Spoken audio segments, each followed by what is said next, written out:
గద్వాల్ జిల్లాలో BC political JAC ఆధ్వర్యంలో విస్తృత స్థాయి సమావేశాన్ని నిర్వహించారు. జోగులాంబ గద్వాల జిల్లా ఎర్రవల్లిలో బీసీ పొలిటికల్ జేఏసీ ఆధ్వర్యంలో జిల్లా విస్తృత స్థాయి సమావేశాన్ని నిర్వహించారు. జిల్లా విస్తృత స్థాయి సమావేశానికి ముఖ్య అతిథిగా హాజరై మీడియాతో మాట్లాడారు BC political JAC state chairman Rachala Yugender Goud. బీసీలంతా ఏకమవ్వాల్సిన సమయం ఆసన్నమైందని ఈ సందర్భంగా పేర్కొన్నారు. బీసీలకు 42% రిజర్వేషన్లు కల్పించిన తర్వాతే స్థానిక సంస్థల ఎన్నికలు నిర్వహించాలని బీసీ పొలిటికల్ జేఏసీ పక్షాన రాష్ట్ర ప్రభుత్వానికి విజ్ఞప్తి చేస్తా ఉన్నాం.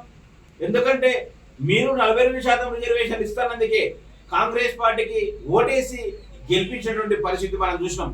ఉమ్మడి పాలమూరులో కూడా 12 సీట్లు గెలిపించినటువంటి బీసీలకు ఈరోజు ఆందోళనకరమైన పరిస్థితులు ఉన్నారు.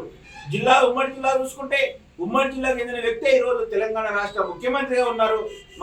మా జిల్లా వ్యక్తి ముఖ్యమంత్రి అయితే మా జిల్లా అభివృద్ధి అవుతుంది, మా వర్గాలకు అన్ని కూడా న్యాయం చేస్తారనే ఆశతో ఈరోజు బీసీలంతా కూడా ఎదుర్కొన్న పరిస్థితి.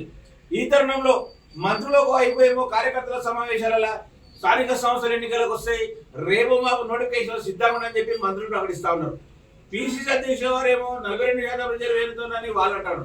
అంటే ఈ స్టేట్మెంట్ల మధ్య బీసీలంతా అయోమయంలా గందరగోళం పరిస్థితులు ఉన్నారు. కాబట్టి ఈరోజు పార్లమెంటులో బిల్లు ఆమోదించకున్నా ప్రత్యేక ఆర్డినెన్స్ తీసుకొచ్చానే సరే ఈరోజు స్థానిక సంస్థల్లో 42% రిజర్వేషన్లు అమలు చేయాలని చెప్పి మేము విజ్ఞప్తి చేస్తా ఉన్నాం. ఒకవేళ అమలు చేయని పక్షంలో రాష్ట్ర బీసీల కోసం బీసీల పక్షాన ఈరోజు బీసీ పొలిటికల్ జేఏసీ తరఫున ఆమరణ నిరాహార కూడా చేపడతామని చెప్పి ఈ సందర్భంగా ప్రభుత్వానికి తెలియజేస్తూ, ముఖ్యంగా ఉమ్మడి పాలమూరు జిల్లాలో ఈరోజు బీసీలకు తీవ్ర అన్యాయం జరుగుతూ ఉంది. మొన్న ప్రభుత్వం నామినేటెడ్ పదవులు ఇచ్చింది ఉమ్మడి జిల్లాకు. రాష్ట్ర స్థాయి కార్పొరేషన్ చైర్మన్ కానీ విద్యా కమిషన్ చైర్మన్ ఇటువంటి మెంబర్లు అన్ని కూడా దాదాపు ఒక 10కి పైగా నామినేటెడ్ పోస్టులు ఇస్తే ఏ ఒక్క బీసీ నాయకులు కూడా ఉమ్మడి జిల్లా నుంచి అవకాశం లభించలేదు. మరి ఉమ్మడి జిల్లాలో 12 మంది ఎమ్మెల్యేలు కల్పించి 12 రాష్ట్ర ప్రభుత్వం ఏర్పడడానికి కారణమైంది కదా బీసీలు. మెజారిటీ వర్గమైన బీసీలకు ఎందుకు విస్మరిస్తున్నారో ఒక్కసారి ఆలోచించుకోవాలి. అంటే ఈరోజు మేము అనేక డిమాండ్ చేసినాం, అనేక పోరాట ఫలితంగా ఈరోజు ఉమ్మడి జిల్లాకు చెందిన వ్యక్తికి వాకటి శ్రీహరి గారికి మంత్రి పదవి వచ్చింది. మరి నామినేటెడ్ పదవుల్లో కూడా ఎందుకు విస్మరిస్తున్నారు? అంటే బీసీల సపోర్ట్ లేదే కాన్స్టిట్యూన్సీలలో ఎమ్మెల్యే గెలిచిండ్రా, ఎంపీగా గెలిచిండ్రా అనేది ఒక్కసారి మీరు ఆత్మవిమర్శ చేసుకోవాల్సిన అవసరం ఉంది. ఉమ్మడి జిల్లా ఎమ్మెల్యేలు ఎన్నికలప్పుడేమో బీసీలు అంటారు, ఎన్నికల తర్వాతనేమో వేరే వాళ్ళకు పదవి ఇస్తారంటే కుసుంటే లేస్తే చాలా కానీ గురునాథ్ రెడ్డికి ఇచ్చారు, పార్టీ మారిన జితేందర్ రెడ్డి గారికి ఇచ్చారు, తర్వాత సిద్ధదాయక్ రెడ్డి గారికి ఇచ్చారు, శివచంద్ర రెడ్డి గారికి ఇచ్చారు, చిన్నారెడ్డికి ఇచ్చారు, జగదీశ్వరరావుకి ఇచ్చారు, తర్వాత కేవీఎన్ రెడ్డి గారికి ఇచ్చారు. ఇట్లా అనేక మంది. మరి బీసీలు ఏ పాపం చేసిండ్రు? అంటే కాన్స్టిట్యూన్సీలలో బీసీలు సీనియర్లు లేరా? ప్రతిపక్షాలు ఉన్నప్పుడు ఎన్నో ఏళ్ళుగా పార్టీని నమ్ముకున్నటువంటి అనేక మంది బీసీలకు నేను అన్యాయం జరుగుతూ ఉంది. మళ్ళీ పార్టీ మారిన వారికి ఏమో పదవులు ఇచ్చి సత్కరిస్తాను, పార్టీ కోసం పనిచేసిన వారేమో నేను అదే పార్టీ జెండాలు మోస్తూ అదే ఇబ్బంది పడుతున్నటువంటి పరిస్థితి చూసినాం. కాబట్టి వీటన్నింటి మీద కూడా ఈరోజు సమాచారం తెప్పించుకొని ముఖ్యమంత్రి గారికి విజ్ఞప్తి చేస్తా ఉన్నాం. అనేక మంది ఈరోజు బీసీలు పనిచేసింది కాబట్టి వాళ్ళకందరూ కూడా న్యాయం చేయాల్సిన బాధ్యత మీ పైన ఉంది. ఎందుకంటే మీ మీద నమ్మకంతో ఈరోజు ఉమ్మడి జిల్లా ప్రజలు కూడా మీకు సపోర్ట్గా చేశారు కాబట్టి ఈరోజు ముఖ్యమంత్రిగా మీరు ఇచ్చే స్థాయిలో ఉన్నారు కాబట్టి న్యాయం చేయాలని చెప్పి ఉమ్మడి జిల్లా బీసీల పక్షాన్ని ఈరోజు రేవంత్ రెడ్డి గారికి విజ్ఞప్తి చేస్తా ఉన్నాం. అదేవిధంగా ఈ యొక్క గద్వాల జిల్లాలో పరిస్థితి చూసుకుంటే బీసీలకు అన్ని పార్టీలు కూడా ఇక్కడ అడ్డుదప్పుతున్న పరిస్థితి చూసినాం. గత అసెంబ్లీ ఎన్నికల్లో చూసినాం.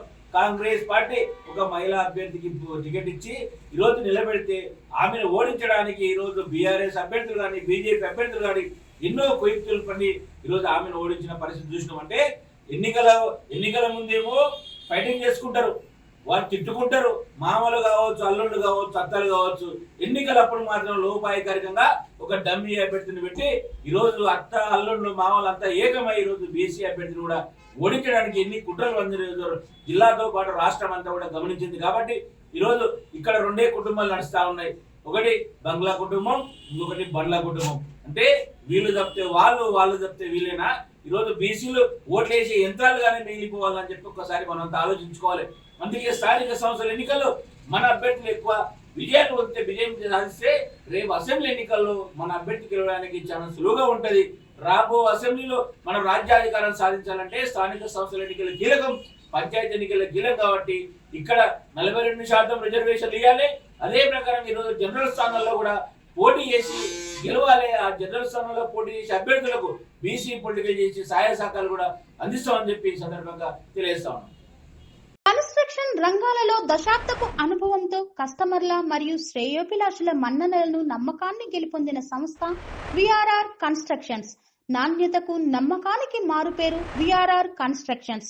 ఇండిపెండెంట్ హౌసెస్, అపార్ట్మెంట్స్, విల్లాస్ అన్ని రకాల హంగులతో అలరించే అద్భుతమైన వెంచర్స్ తో పాటు అందరికీ అందుబాటు ధరలో సొంత ఇంటి కలను సాకారం చేసే నమ్మకమైన సంస్థ VRR constructions. Please visit VRR Constructions, Varatex Plaza near Radhika Theatre, ECL X Road, Hyderabad. Call to 9100885551 91008855.